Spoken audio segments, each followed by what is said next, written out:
Hi folks, welcome to our 24th episode of Love in a Time of Corona. We spoke about Beaumont and we had Sebastian Beaumont telling us everything about the estate and the wines. So welcome to, I think this is our 24th or our 25th Love in a Time of Corona wine tasting session. And it actually makes me immensely proud that we've done so many. And not only that we've done so many, but we've had like 20 winemakers or 20 property owners on. Beaumont for me is the epitome of what wine should be.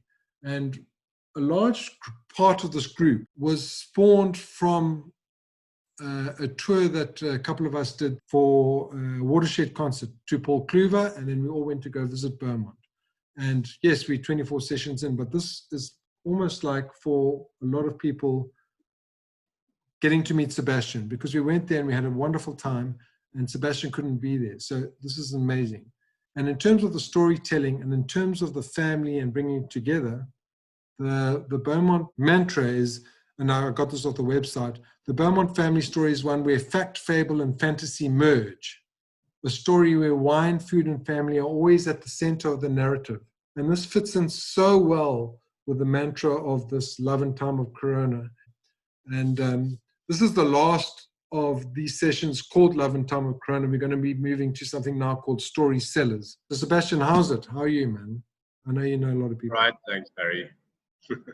Awesome to join you guys, man. It's I know quite a few of you for a very long time, so it's quite it kind of symbolizes how wine brings people together again and again and again. You know, it's got that connector in our lives. You know, it's one of the ways that people kind of can connect, and I think for my family that was always a critical part of it. You know, is that wine was not a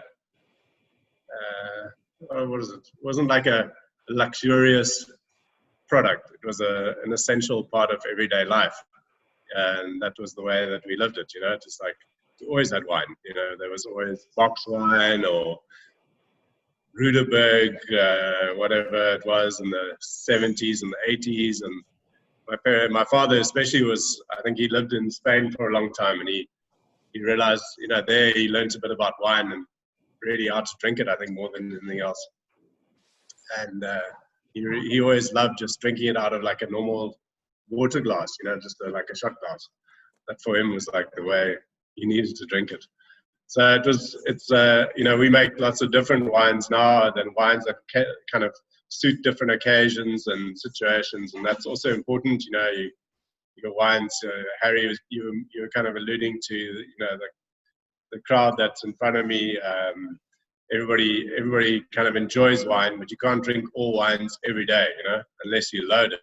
I remember actually chatting to you, and we'll start with the story, and it was that Caroline's red wine review, or the platters or whatever. Yeah. And we were discussing about the price of wines and the quality of wine, and if we're sitting at whatever the level is, if it's 400 Rand a bottle, 500, whatever that price level is of the top quality, and then you get to the 2,000 Rand range, there can't be that much difference in terms of winemaking. It's to do with marketing, because if you're making the best quality wine for a winery or for yourself or for whoever it is, you're making the best quality. And that's the same, that's the 500 Rand level or the 2,000 Rand level. So it comes down to marketing and all that kind of stuff. Yeah, people often ask me, you know, like, how do you price a wine? And I think we've always been slightly, well, not on all the wines, but I remember my father-in-law once saying to me, he kind of helped me with the business in about 2010. And I still have the 10 Rand note that he tore up in front of me saying, this is what you're giving with every bottle you send to the UK. You can stick a 10 Rand note onto it. And you can give it, you can send it over there with it. He says, this is what you're doing. And I said, shit, really? This is not, I didn't know the numbers were that bad. But yeah, for a small family wine business, it's always difficult to figure out, you know, how to apply the real costs and how to figure out what your brand is worth, and hopefully kind of keep the integrity and try and build it over time, because yeah, it's an interesting business to be involved in. So I get this question like, am I a farmer or am I a winemaker? So I'm a farmer. In theory, I'm a farmer. Because I own land. So you guys spoke to Miles last weekend. Yeah. Miles has a completely different model. You know, he has this, and there's nothing. You know, I'm not criticizing either model. You know, and Kath and Minos also have a different model. They have that one where you don't own the land, so you've got the freedom to pick and choose and make things out of grapes that you can source. You can buy them. You pay a fixed cost. You know your costs all up front as you buy them. You work it through, and it's a completely different way of doing this whole business. For me, I'm a farmer. I've got 30 hectares of vineyard and 10 hectares of apples and pears. I've got about 2 hectares of almonds and a whole lot of empty space. Big piece of mountain to climb on, so you can go and hike up there. But that doesn't bring any money in. And then I've got, you know, obviously all the buildings and everything else to go with it. So I farm, man. And that's my. I would love to just be the kind of winemaker. But the reality is that I have the vineyards that I need to look after, and I need to try and make the best grapes out of those vineyards, you know. And so it's a completely different way of looking at this. Let's talk about that. I think that this has come up before in these sessions, is that the Elgin, the Bottrofeer, the Hemelanada region only really started happening post-apartheid. But you guys were well before that with the Company's Drift. So let's just start right from the beginning. Just chat about Okay, I'll give you the history. Yeah. So originally Bottrofeer got its name from, it was called in the Khoisan language, it was called the Gouga River, which meant rich and fat. So the Khoisan that lived here apparently were grazing a lot of cattle, and it was very good grazing ground, and so the Botter Rivier came from that. And for some other reason, people couldn't say Botter Rivier, so they shortened it to Bottrofeer. So it's you know, we're 12 kilometers from the sea, and our farm was set up originally in 1739 by the Dutch East India Company, and they set it up as a supply farm for the people moving out of the Cape and coming up the coast. You know, so they came and got supplies, and then would carry on going up the coast.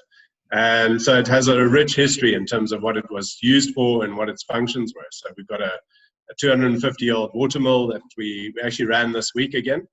It's been running on and off, but it's had a year's break.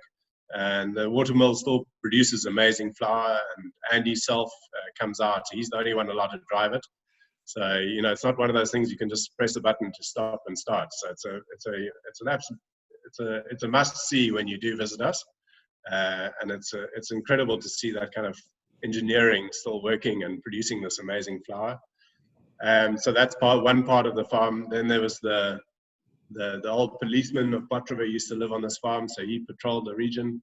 Then there were eventually there were the Leroux's. I don't know whether the Leroux's are part of your group, but there's the guys that own Rue Cafe? Yeah, Paul and Lindy. Paul and Lindy. So their family used to own the farm in about 1870s, around then. Oh, shit, I never knew that. That's so interesting. They've tried to claim it back, but you know. Do they even sell your wine at Cafe Reno? You know, I got to work on them a bit harder. But anyway, that's a different story. You guys can chirp them for it. Then there were 2 Lithuanian families that bought it we think in the kind of 40s, somewhere around there. Their surnames were Govenda and Geffen, and they built the winery. So they started the first wines, or commercial wines. There were probably wines made here before then, because each farm would have had some wine produced on it. You know, that was just the way that the Cape was, and especially if you imagine coming over Solari's Pass and then over the Haug Pass and finally down into Bottrofeer, you'd definitely be very thirsty by the time you got there. So, and you weren't going to carry it up the pass, so you might as well get it on the way down. So the pass, you know, the farm would have had some supplies of liquor at some stage. And what was interesting to see when my parents bought it, the only remnants of wine were the old labels that were lying around. And there were wines that were called like Rooiperk Boerwijn and white port, and there were sherries, and there were white steins, and so there were these kind of like obviously wines that catered for that time, you know, and they're generally probably a bit sweeter than now, and yeah, so they made wines that we think up until the late 60s. They used to own the Bottrova Hotel as well, and the Onion Store in Bottrova. So they G and G were their initials, and you can still see them on the bins lying around, and you know, there's the kind of stamps all over the place. In the hotel, if you go into the hotel and you go underneath the pub, there's a whole cellar underneath there where they used to store wine and label wine and that kind of thing. So yes, that hotel is like it's almost like a Western Tarantino movie when you walk in there. It's like the locals, and they got swing doors, and then I think it's Dust Till Dawn is the one. Dust Till Dawn, yeah. You think that vampires are going to come out of there afterwards. I went, pretty rough. It's pretty bad. Yeah, exactly. Anyway, it's even worse if you stay in it. If you I stayed in it. That's a bit, it's fallen a little bit, fallen apart a bit, unfortunately. We need somebody to buy it. So anybody there with some loose cash, now's the chance. Come and buy the Bottrova Hotel and wait till COVID's over, and then you can, I don't know. I think there's a lot of loose cash lying around now, Sebastian. I think no, there's masses. Hey, Minos, what's the loose cash story out there in the banking world? Lots of it.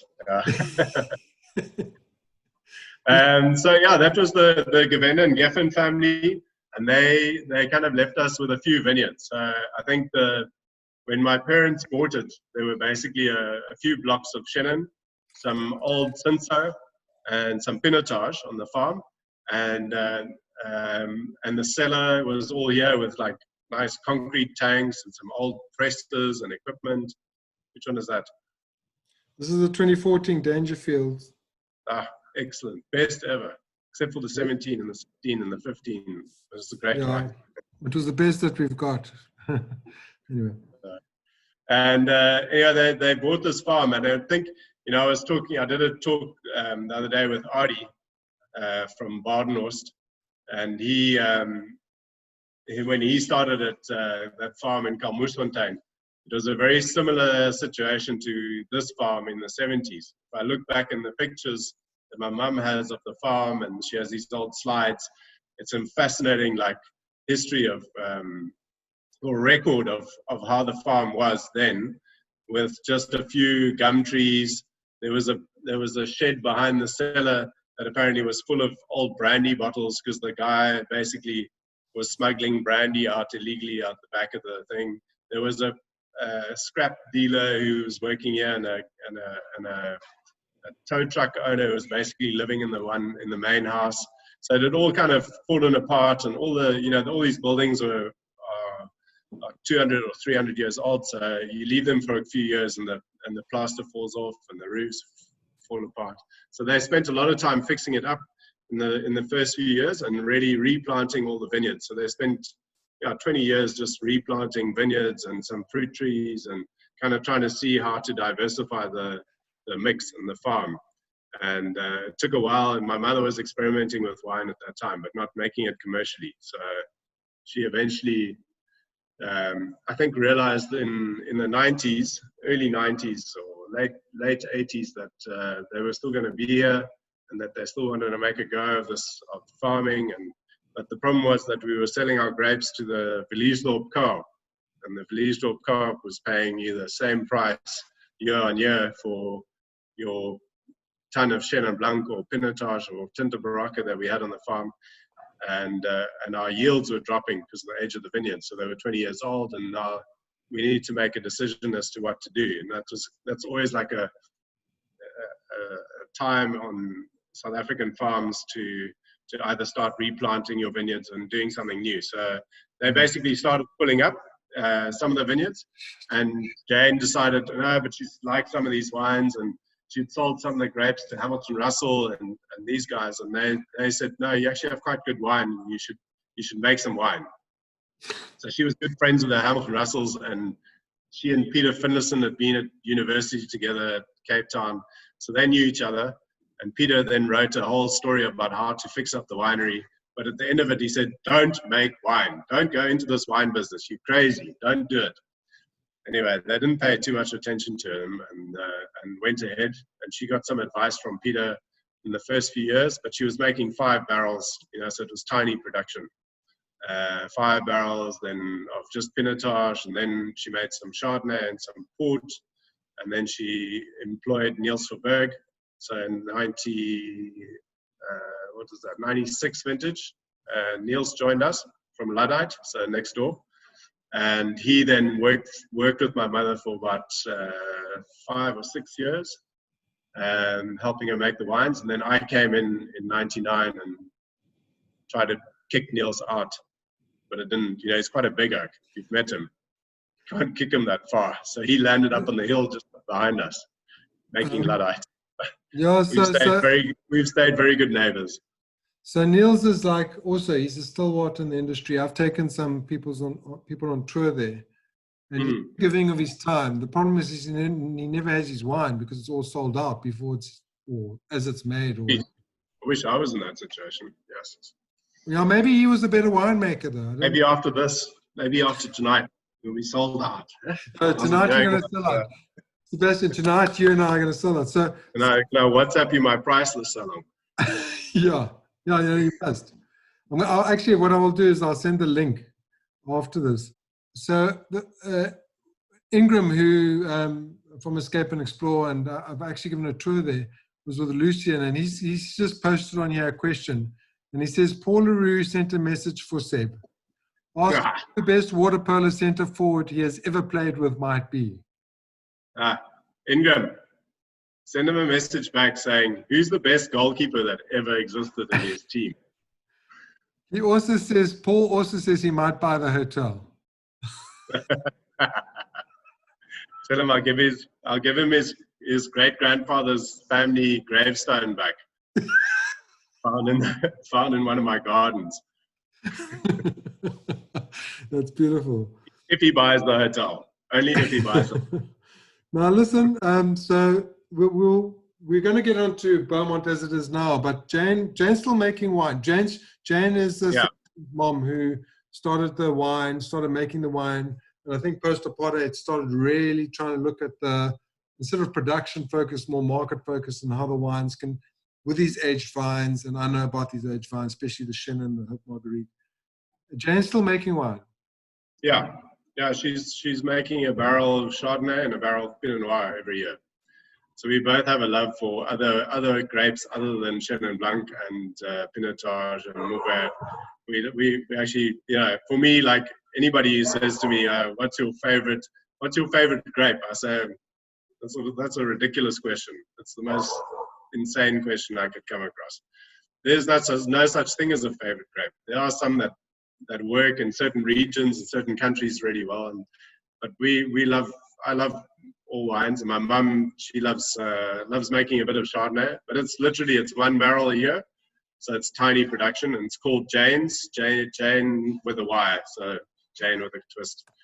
And she makes a Pinot Noir that she gets from Naisbos, also another fascinating farm in Botriver, across the valley, making some amazing goat's cheese and olive oil and stuff like that. So if you're going to make a weekend out of it, then come and stay in the cottages or in one of the other places in the area. There's some pretty great accommodation with Cool up the valley and a few others.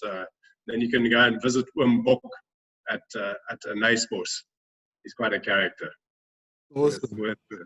But yeah, so she makes some wine. She makes these 2 wines.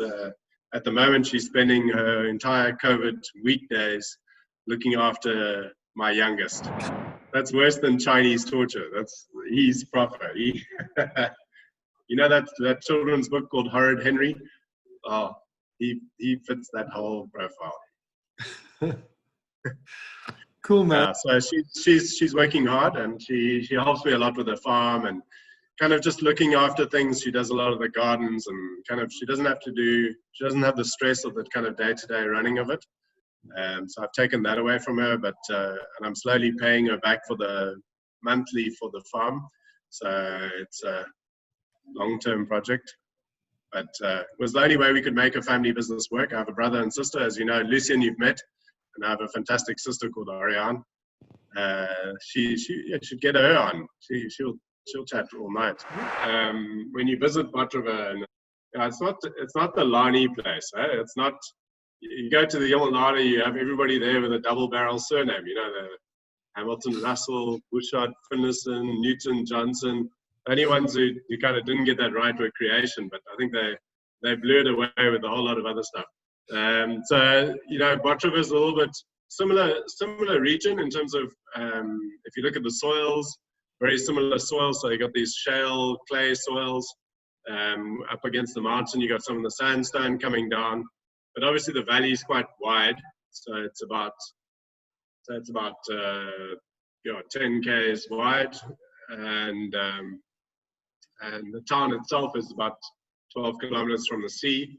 So we have the influence of the sea, and it has this kind of open overberg kind of feel where when you come down that Hook Pass, you really get a sense of it. You know, you get those lovely wheat fields out there, and the southeaster in the summers properly blows through us, and yeah, you get it's quite a different area to Yamulnada for sure. And then you've got Elgin on the other side, which is, you know, apple farming with a few grape producers in between. And the guys that are making wine there, I think, are the ones that are truly passionate about wine and still involved in it. The other guys were chancers. They kind of got involved because they thought the apple business wasn't doing so well, and then they realized, yes, trying to sell a bottle of wine is much harder than trying to sell an apple. You know, you just chop the apple off in a bin, and off it goes. You never have to worry about it, and you can go on holiday. I don't think those guys even realize that COVID has hit us. You know, they just apples and they carry on, and then they squilly down to their Honeston house, and they have a liquor time, and you know, it's a different world.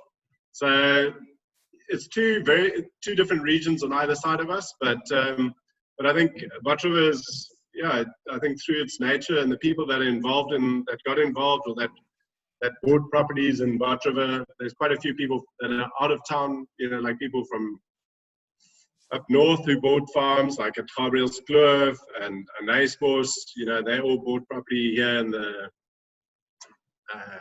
probably like mid or early 2000s, because they could find like nice old wheat farms that were fairly affordable to buy in terms of setting up a new wine business.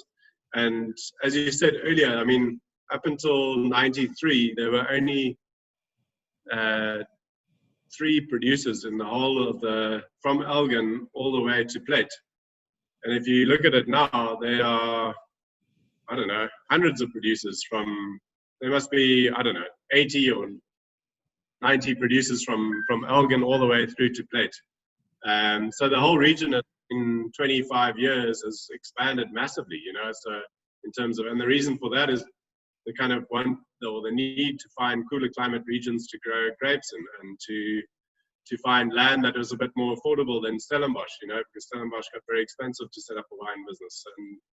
And so people expanded out here. It was easy to expand. It was open territory, and the Hamilton Russells and the Bouchard Finlaysons had set up great wine businesses based on Pinot Noir and Chardonnay, and kind of people like, oh, well, they can do it, we can do it too, you know. So it's expanded a lot like that, and I think for good reason. I think Bottrova has just pulled a slightly quirkier crowd. You know, they're not as, yeah. You got Niels, and then you got guys at Bilderkrans from Joburg, and you got the Gabrielskloof guys from up north, and you got Barton, which is English owned, and then down in you've got a little property called Rivendell down next to the lagoon. That's Austrian owned, and then you got Benguela Cove, the bling of Bottrova. They're actually not part of Bottrova because they don't want to be part of Bottrova, but they're on the Bottrova lagoon. I never quite understood that. And they are, yeah, she's the, I don't know, 3rd wealthiest self-made English woman. Yeah, they got a different kind of business model. It's an interesting mix of people in the region, and they're literally, I think they're only 10 producers. I made my first wine with an amazing guy who was also an engineer up in Joburg called Arthur Pullman. Well, the barrels and beards, tell us about that, because that is Bottrova, or is that extend further than Bottrova? It's just Botteriver. Or Botterivier, as you like And to say. that's quite a formidable, it didn't happen this year because of Corona, our friend. Yeah. But, it's quite a formidable experience, that. Yeah. It's a crazy, crazy event. I mean, yeah, this is the kind of, that probably epitomizes the Botteriver collective. In a way, you know, I think that started, you know, just totally spontaneously in the Shunting Shed, one of our restaurants in town, 10 years ago. I think we all just got together and thought, let's grow our beards for the harvest and let's do a little, I don't know, show. I don't know I can't even remember what we did. It was just so low key. It was just, it was a laugh, you know, and then suddenly it became, the next year everybody dared them to do a little bit more and to dress up a bit more and to make a bit more of a show out of it. But the idea was that you could taste young wines. You taste the wines from the vintage. You get to taste the 2020 wine, which is what would have been this year. And with that, you have something unique from the Vinotech. And you come to this celebration and you taste the wine that's raw and wild and gets everybody properly hammered.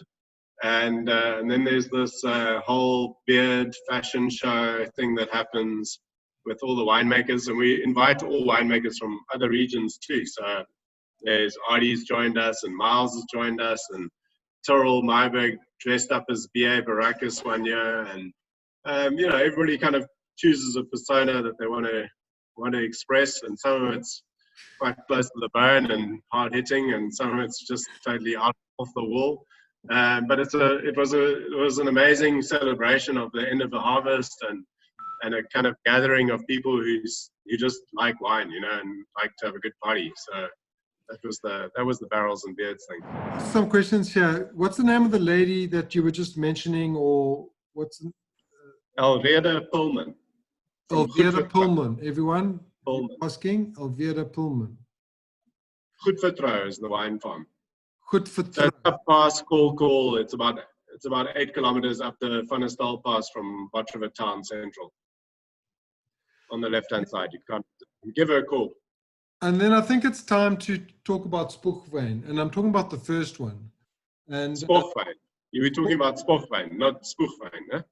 I'm so Harry is heeltemal tweetalig. Ek's heeltemal tweetalig. Whenever I go to Zen, he speaks Afrikaans in an English accent or a Scottish accent. I mean, it's so bad. Ek weet nie waarvan jy praat hier, Harry. But so my Afrikaans is very bad, and I always thought, because my Afrikaans, my translations may be a bit better, I thought it was spit wine, but it's actually it's brave wine.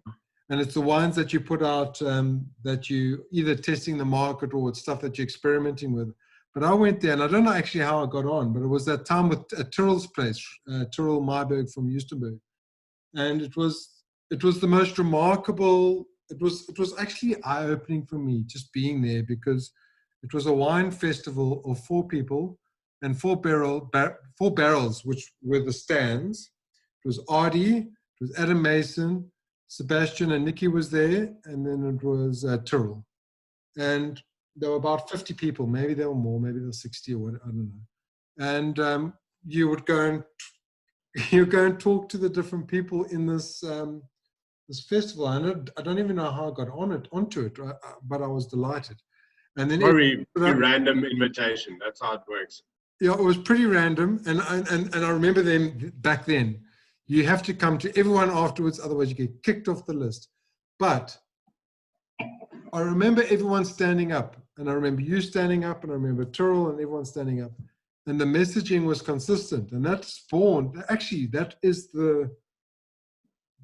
where my whole philosophy on wine changed, because I was always learning about wine or becoming a wine aficionado because of the wine, and that event and those talks and that meal afterwards cemented it for me that wine is a social tool. It's a thing that is about bringing people together. It doesn't matter what the price, it doesn't matter if it's from France or if it's from Constantia, it doesn't matter. It's a social tool. And so that was really the start for me in doing these kind of things, and this whole Love and Time of Corona, which is born on that. And the other thing on that spook wine is that in giving these tours to high-end Americans in UK and wherever they come from, was that we would have a wine in our back. We would have your wine, and it would be called Sebastian. It wouldn't be called Sebastian Hope Marguerite. We'd have an Ardy, we'd have a Tyrrell, and we'd have an Adam. And after that, we'd have a Miles, and we'd have the Bevan and Gordon. And people say, well, what wine are you having? We're saying, no, we're having Sebastian. And they say, well, what is it? It's Sebastian. And Sebastian is with us, and he couldn't be here in person, but this by definition is an extension of himself because he made it. And he wanted to be here, but he can't. And we would stop wherever there's a beautiful view, slow down, and we would open these wines, and it would be about the story about the person or the vineyard. So I just want to say about the Spookvein, because you mentioned Tyrrell with the beards, and you mentioned Ardy with the beards, and that's exactly what it's about. That's why it's so special for me. Yeah, the Spookvein was born out of, I think there's always these, you can either operate on your own or you can create synergies, or, most of us study together. Ardy and I were at school, Miles as well, we were all at school together, so we've known each other for a long time. And so I think, those kind of synergies come together, and we do it super spontaneously. It's very unplanned. But the whole thing started off with, the whole Spookvein concept started off with trying to create an experience for sommeliers and waiters and restaurant staff who never get a chance to get out and go to tastings and things like that. So our first Spookvein event was in Cape Town, and it started at 10 at night. Oh, wow. And we all gathered in a rundown kind of bar that had a liquor license, and we could use it. And we invited a whole bunch of restaurant staff and whoever wants to come. I mean, it was just free fall. I made a pot of soup. We had, I think Ardy made some baguettes, and we invited everybody out, and they came out, and we had an amazing time. And I think since then it's just, it's those kind of gatherings that are real and meaningful, and you talk and I don't know, celebrate life in a way, and it's a cool collaboration. Surfing, wine, what is it? Which is the better? I don't know. It's I don't know. If I could have been a professional water polo player, I would have done that, I guess, or a marine biologist at one stage was my kind of dream, or definitely wasn't to be a farmer. And but at the same time, I also knew, I'd spent a lot of my kind of high school holidays on the farm, like either letting my father go off and they went off camping, and I would stay here because I was in that kind of teenage time where you just want to do your own thing and be left alone. And so I kind of worked on the farm, and I looked after the farm a lot, and I always loved it. Like I look at my kids at the moment. I've got 3. One is, the youngest is completely fascinated by the farm, and the other 2 are kind of fascinated by other things. They're not, you can see the farm isn't really, they're interested, but they're not that interested. They're interested in little bits and pieces. But the youngest is totally, like, he loves it. I mean, I don't think we'll ever send him to school. He's just going to stay here. So I think it's like either there's a kind of bit of it's in your blood, and you kind of, you either recognize it, and my mother was crazy when I finished school. I remember saying to me, because I wasn't sure what I was going to do, and I kind of thought I just needed to get off. I needed to get away from Bot River. I needed to get away from South Africa and go and travel and see other parts of the world. And I've had a fantastic upbringing. I've had a very liberal parents who sometimes probably too liberal. My mother said to me, you can do whatever you want in life. You can sit on top of this mountain and meditate for the rest of your life. She doesn't care, as long as you do it with passion, as long as you do it because you love doing it. And I thought, wow, that just kind of, at that time I kind of probably didn't think much about it, but but in hindsight, like you follow kind of a path that, I don't know, I've never been one for very rigid kind of structured things. So I kind of moved in a direction. And I was very lucky to bump into this guy, Arthur Pullman, the guy that I was telling you about with his wife up the valley. And I made my first wine with him in '93. I kind of helped make it. So it was, it was the start of my understanding that wine was, grapes could be converted into something really quite different and magical. And there was a whole process that appealed to me, like the microbiology and the science and the art of it, the kind of creative hands-on, I like being hands-on. So that was all kind of, it ticked boxes, I guess, not knowing it. And then I went off and left. I made some money working on a citrus farm, and I left and went off to get some worldly experience, which, some of it was good and some of it was interesting.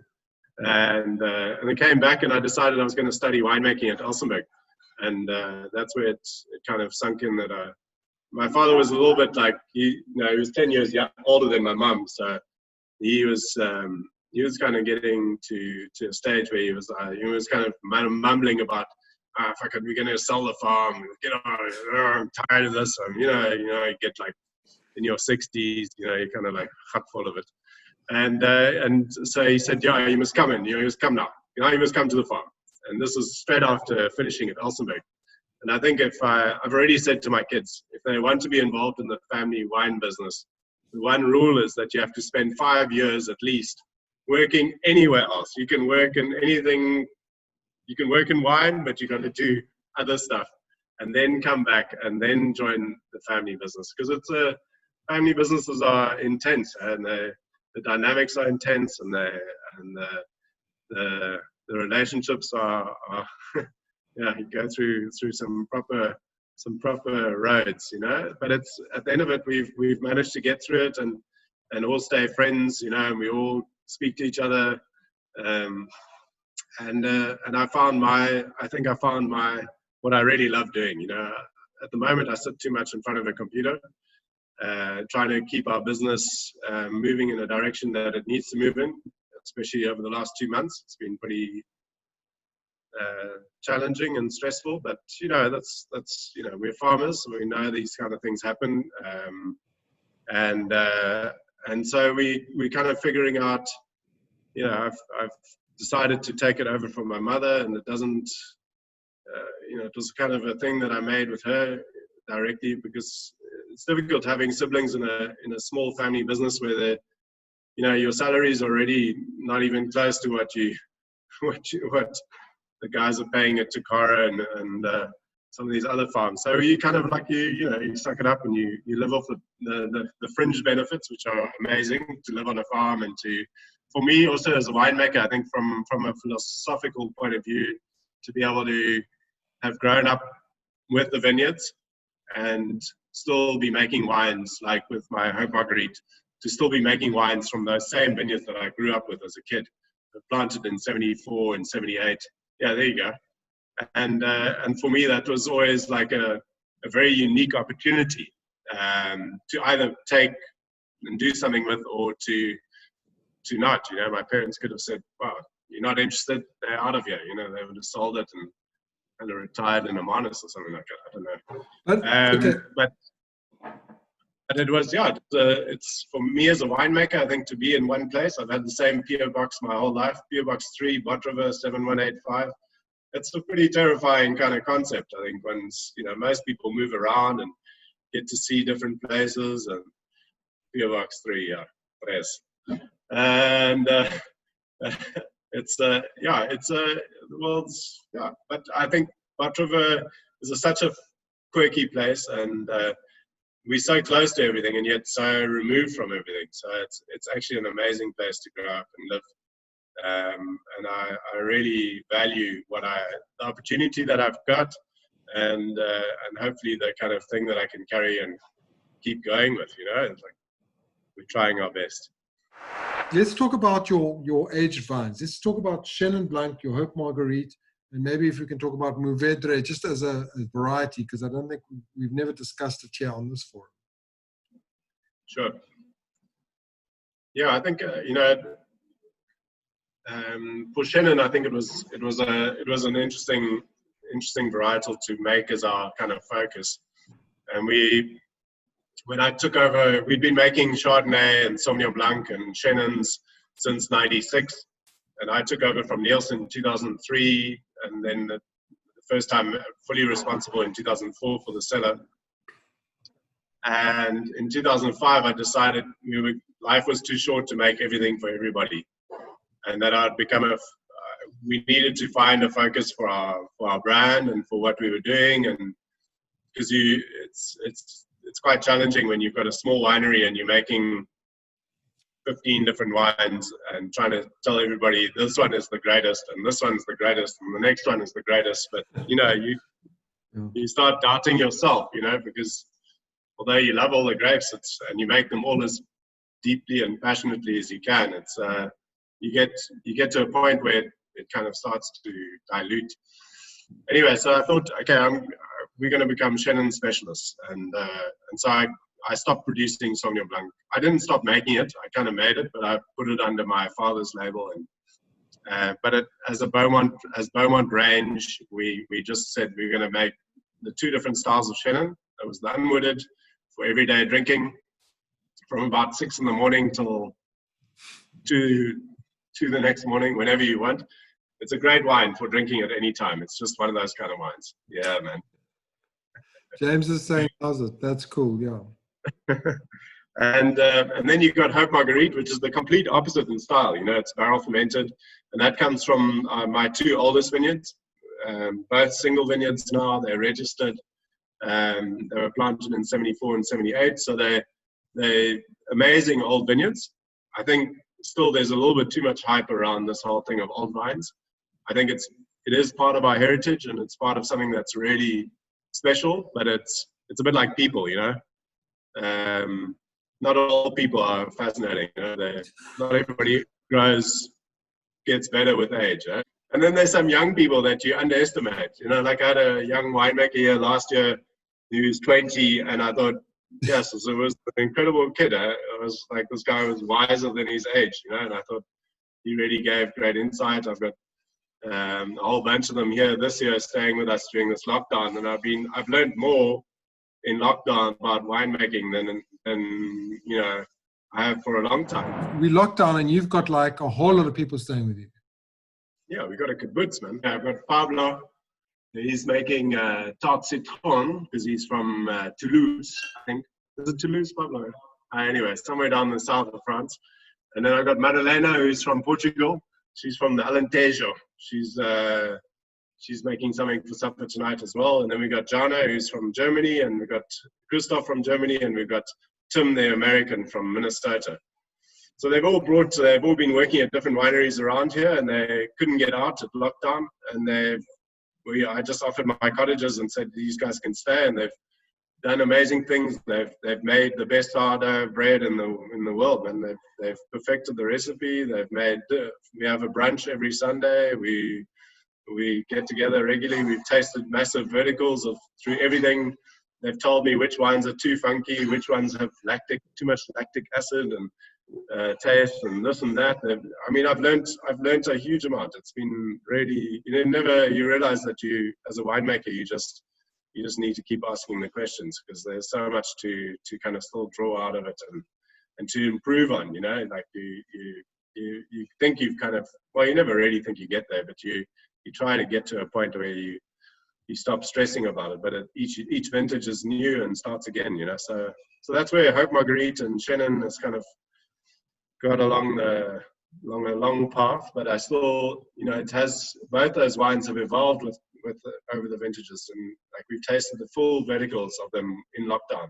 So from '96 all the way to the current vintage, and I think we drank one of the last bottles of '98 Hope Marguerite that was opened, and it was fascinating to see which wines are still held together, which ones are still drinkable, even as white wines.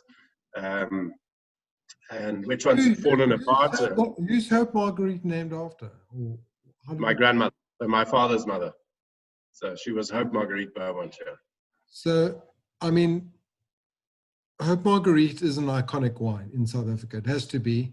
And Minos and Kath introduced it to me. And from that day on, I mean, I think that's why I got hold of you to help me with my presentation, because the wine was exceptional, and you make both styles.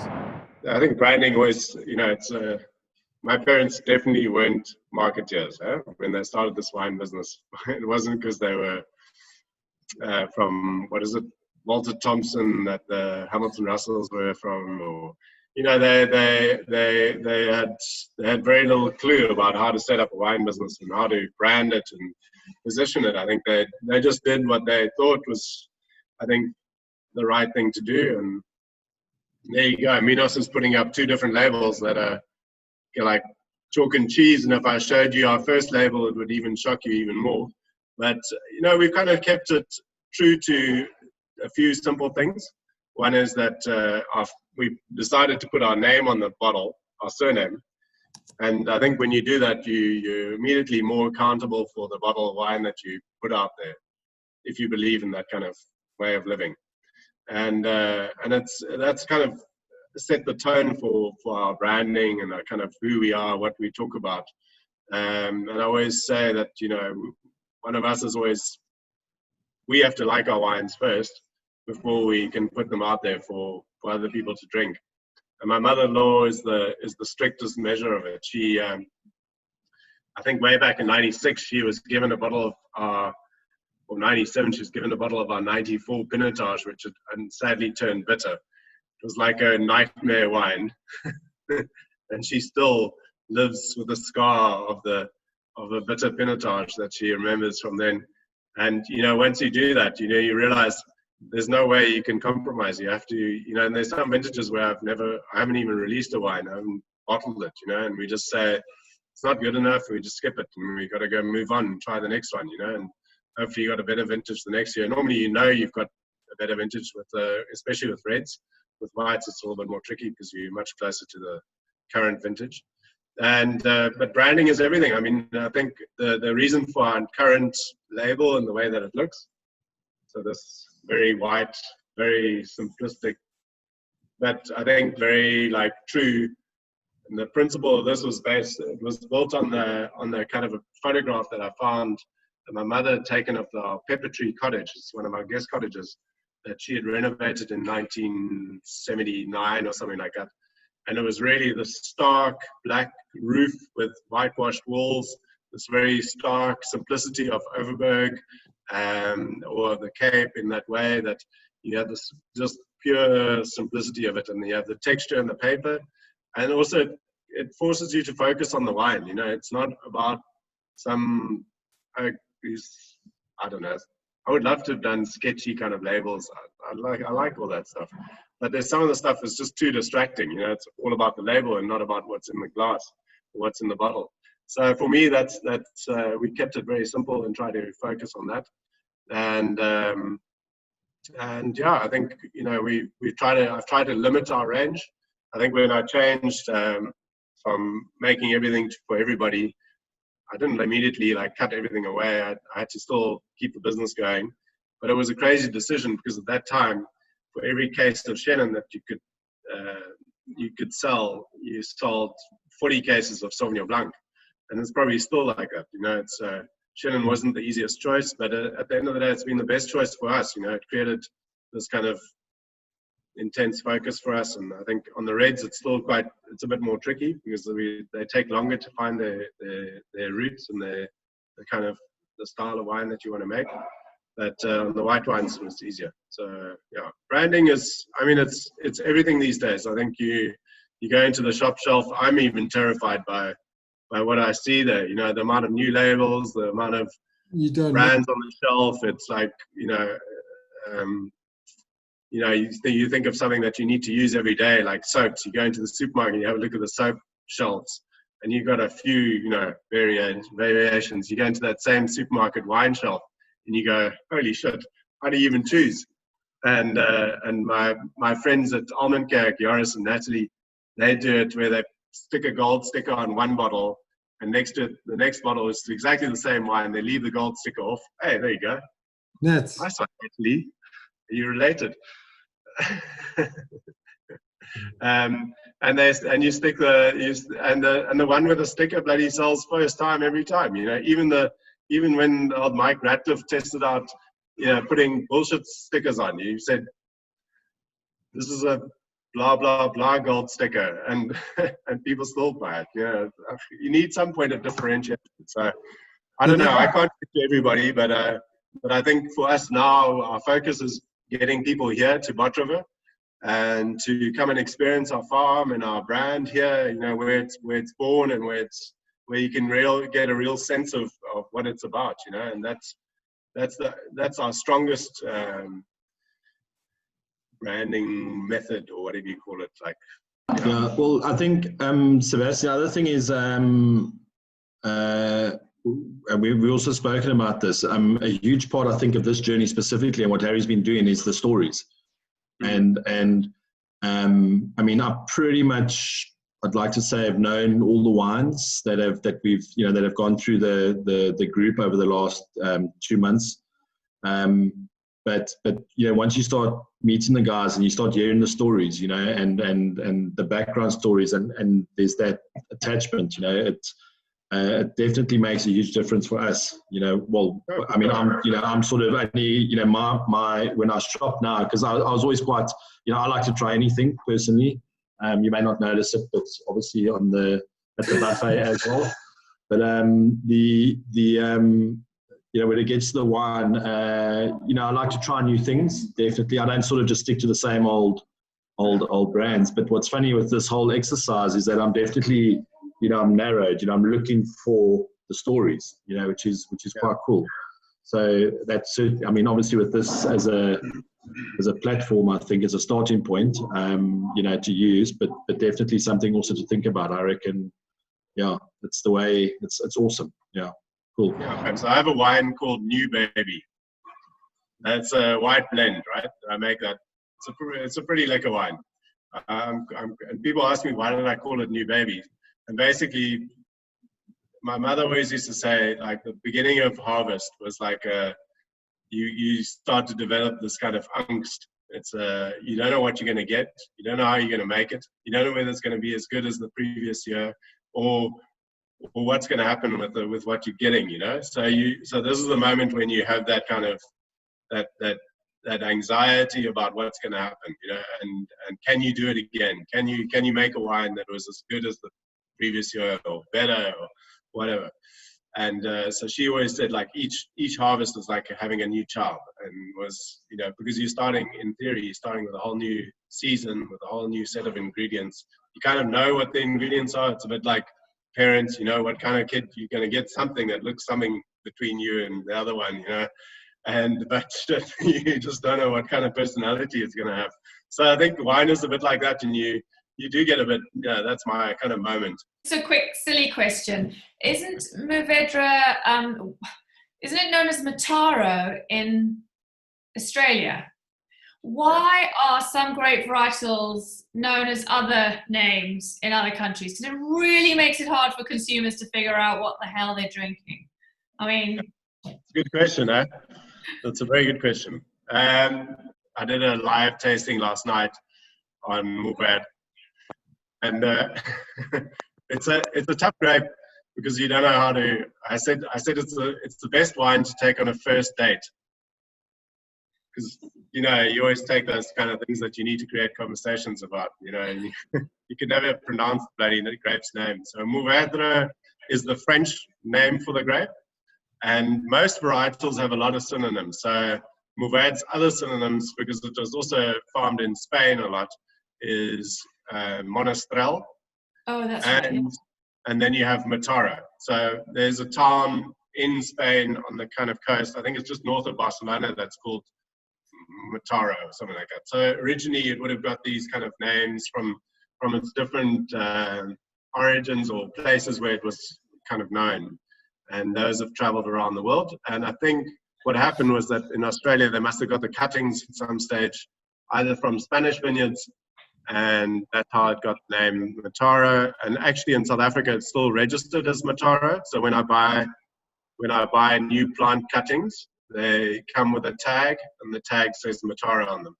So it's still, we actually, when we first made it in '99, we were the first winery to bottle a single varietal Mourvèdre at the time. And we had to go through the wine and spirit board and actually register the name Mourvèdre for the grape to say, look, this is the other name that actually we want to use for the varietal on our label. So it's, yeah, it is. I think that's what the Butt River wineries try. We try and instill that, in each of the producers to try and, make sure that your visitors have an authentic experience, and we're small enough, we're not overrun by tour buses, and we love to have small groups and individuals coming out and experiencing wine, and I think for me, like, I learned about the kind of whole thing of wine, and it goes back to the branding thing. I worked for Caroline's for a while. Way back in '95, there was a little wine shop in Loop Street or something like that. And I learned what it meant to sell wine, other people's wine. I was hardly selling, we were hardly making anything at that time. And it was all about, the brand and being able to talk about it. And I remember I sold lots of Saxonburg. My grandmother painted the guinea fowl label on the Saxonburg bottle.